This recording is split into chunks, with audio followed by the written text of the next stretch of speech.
Good day to all. Medyo pagaw-pagaw ta kay nasubawan ninyo igsoon. I am Jerry L. Tubigon, and today we will tackle an issue that resonates with every Filipino family, PhilHealth. As nation's health insurance provider, PhilHealth's purpose is to ensure that no Filipino is left without access to health care when they need it most. Apan sa atong nasinati karon, patas ba kini nga sistema alang sa tanang miyembro? Ngano ang uban makasinati og zero bill samtang ang uban maglisod gihapon og bayad bisan nay insurance? Let us reflect on this and examine how PhilHealth can better serve its members. PhilHealth was established with a noble goal to provide affordable health care for Filipinos. Over the years, it has helped millions through subsidies for hospitalization, outpatient care, and special programs. Sa panahon sa pandemya, dako ang natabang niini sa pagbayad sa gasto sa COVID-19 patients nga nagpakita nga adunay tinuod nga tumong ang ahensya. However, as we explore deeper, questions arise about equity and fairness in the benefit system.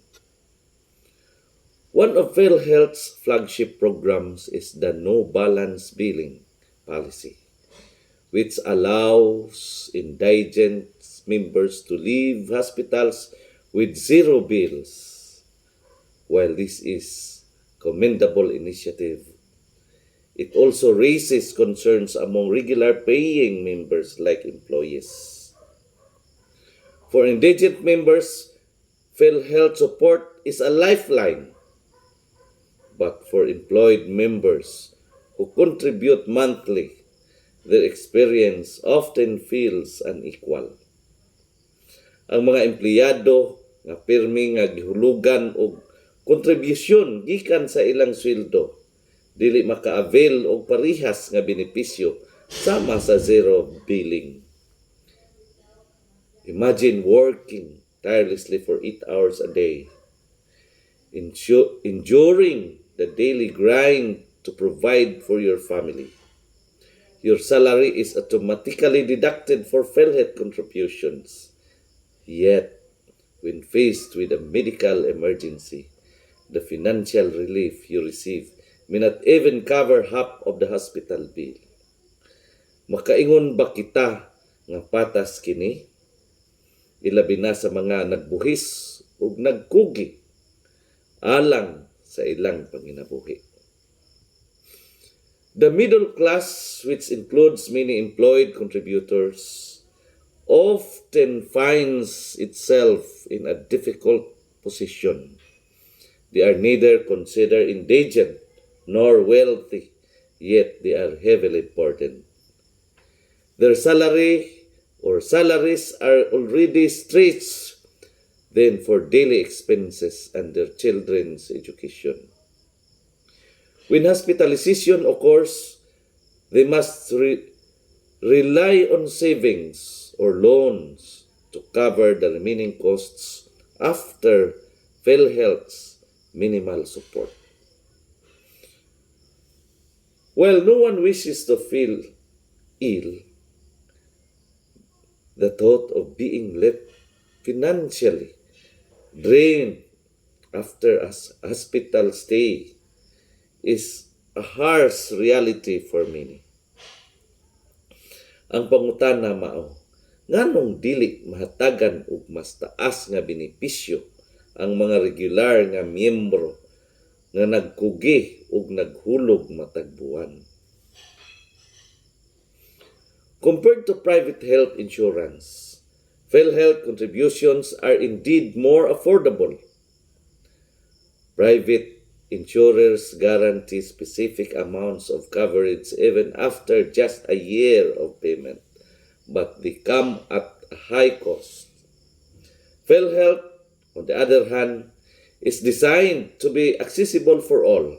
Yet, this accessibility sometimes comes at the expense of comprehensive coverage. While it may not be feasible for PhilHealth to provide 100% coverage, it is fair to hope for at least more than 50% of medical expenses to be covered for paying members. This would provide much needed relief and strengthen members' trust in the system. PhilHealth has the potential to be a truly equitable health insurance system. To achieve this, reforms must focus on fairer benefit distribution. Kinahanglan nga patas ug makatarunganon ang benepisyo alang sa tanan nga miyembro, empleyado man o indigent. Improve coverage. Policies should be raised to ensure that paying members receive more sustainable or sustainable support. Transparency and efficiency.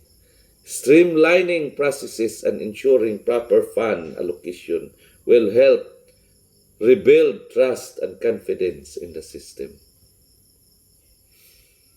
PhilHealth serves as a critical safety net for millions of Filipinos.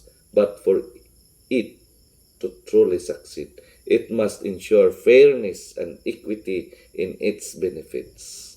Ang zero billing usa ka maayong programa pankinahanglan kini mahimong inclusive ug patas alang sa tanan. Ilabi na sa mga naghulog matag bulan ug nagbuhis sa gobyerno. As members, we deserve a system that values our contributions and support us during times of illness. While reforms are on the way, ato gihapon padayong bantayan ug tabangan ang PhilHealth aron kini mahimong mas lig-on ug patas nga partner sa atong panglawas. In the end, a healthier and more equitable system benefits not just individuals but the entire nation. Daghang salamat.